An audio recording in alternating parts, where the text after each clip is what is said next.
Hey guys, welcome back. Carter, BitsBeTrippin. This is an evening edition, so this will be a full. When you see this video is the night before, but we are back at the farm.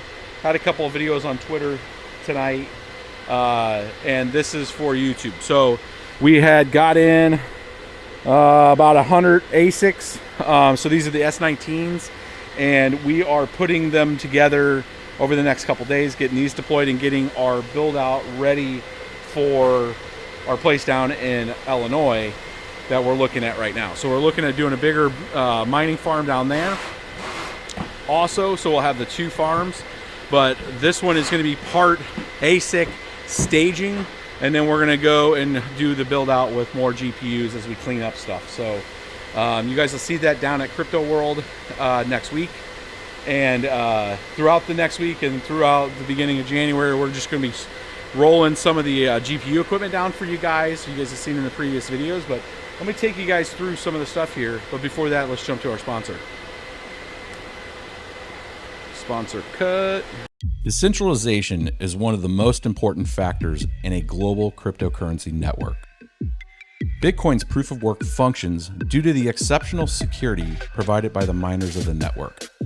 Today's sponsor is Compass Mining, a company with a customer-focused experience providing a tailored approach to purchasing, hosting, or even an at-home option, allowing anyone the opportunity to participate. If this interests you, head over to compassmining.io. Hey guys, welcome back in the BBT farm, and we are finally getting some ASICs deployed and got the team over here. We're organizing stuff right now, getting everything wired up and doing our serial number recordings. We like to know which machines are where and what shelves and racks. We'll take you guys through that basic process of doing that both with the ASICs and the GPUs. That way, you know, if we have any issues with any particular one, we can match things up. But today is ASIC deploy day, and then we're going to be doing some cleaning of GPUs down by, you know, the homestead in prep for release to Crypto World for you guys that are looking for GPUs as we do our transition here from, you know, the ASICs to the other stuff. So stay tuned. I'm going to show you guys some B-roll.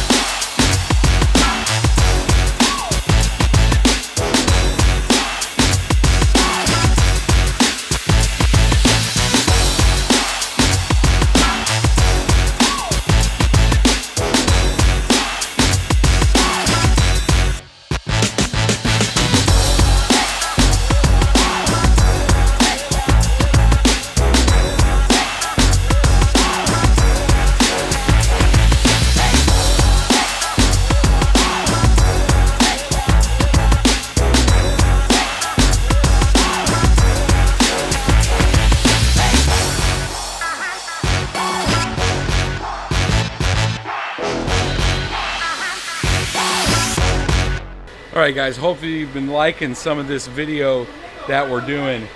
One of the things that we get, one of the largest questions when people ask about the farm and how we've already had power in here and when we got installed, about when we first set this up in 2016, this farm, we made sure we had the power to expand. So we got almost 2.5 megawatts of total power capability here with about 1.3 ready to go. So we have extra switches here. This is a 3,000 amp service right now as it sits.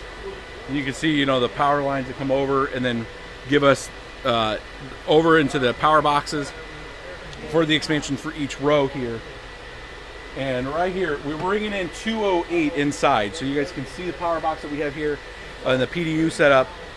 The transformers that we have down, we stepped down from outside into 208 into the building, and we did that for a reason. So the way the power company was charging us here is if we brought in 480 straight into the building and stepped down from there, it was going to be where they charged us for the full power of that 480 without, even if we weren't using it. By us bringing in 208 in here, we get paid by our usage. So it's the difference between total capability potential being charged full or total capability inside the building, and we only get charged for our usage. So sometimes when we step down the farm to do cleaning or any of that kind of stuff, we don't get charged for all that electricity because we're not using the electricity. So it's just one way. It depends where you're at, but if you're going to do a build out like this, make sure you talk with your electrician, make sure you talk with your power company, and understand how they're going to bill you from an all-in cost standpoint. You have to know that. I've heard of other farms, you know, that just bring in the power and then they're charged the full rate even if they're not using it. You want to make sure that's clear when you're building out a farm like this. But we'll give you some quick B-roll of this and then we'll move on to today's activities.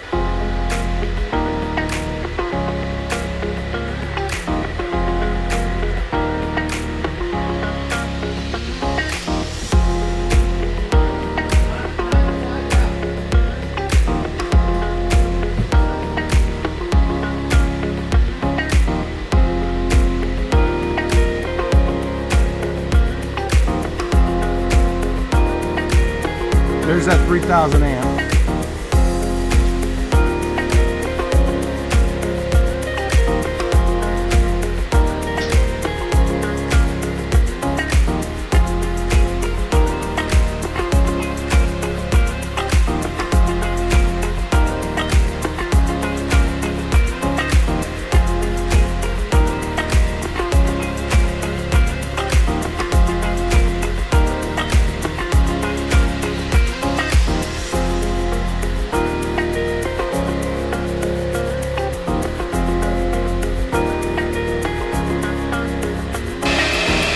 Powering them up.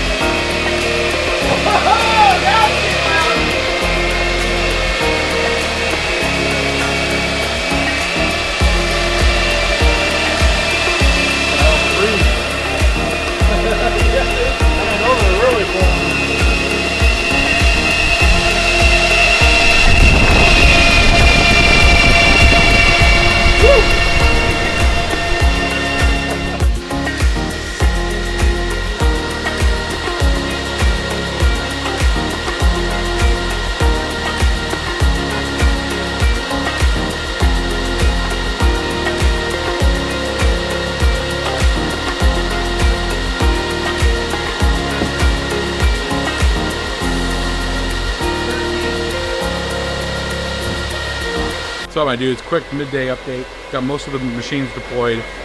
Had to run some more power from our 3,000 amp service here over here and doing the build out here. Got some of the machines deployed.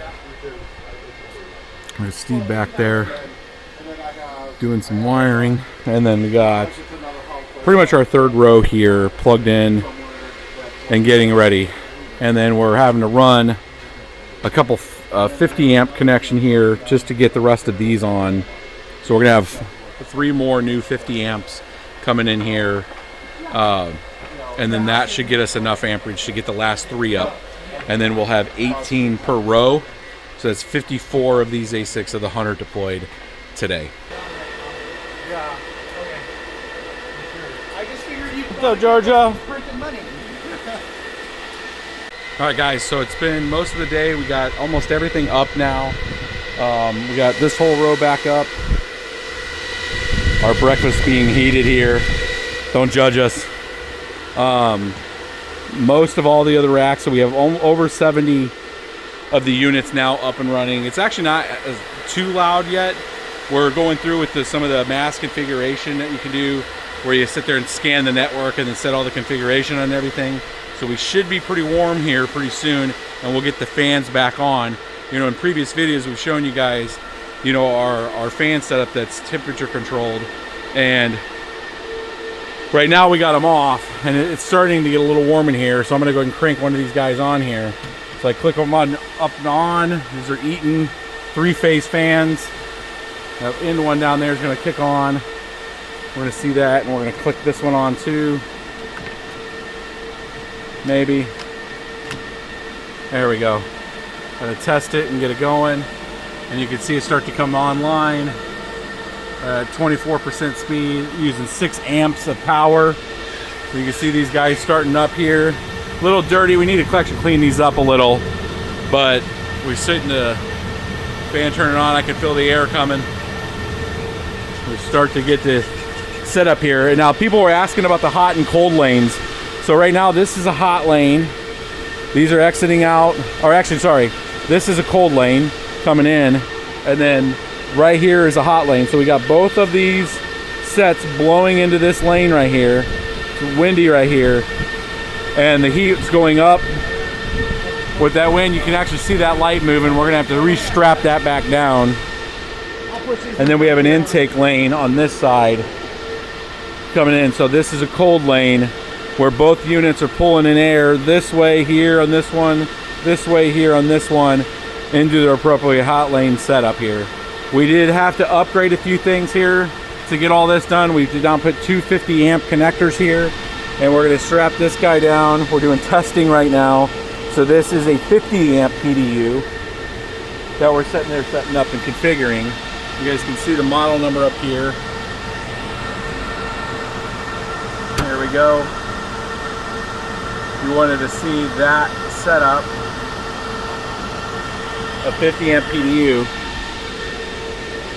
So unlike the typical 30 amp PDUs that we use right now, this farm was really set up for a lot of GPUs, but we wanted to have this extra lane here. So we've ordered new PDUs from Raptor Systems.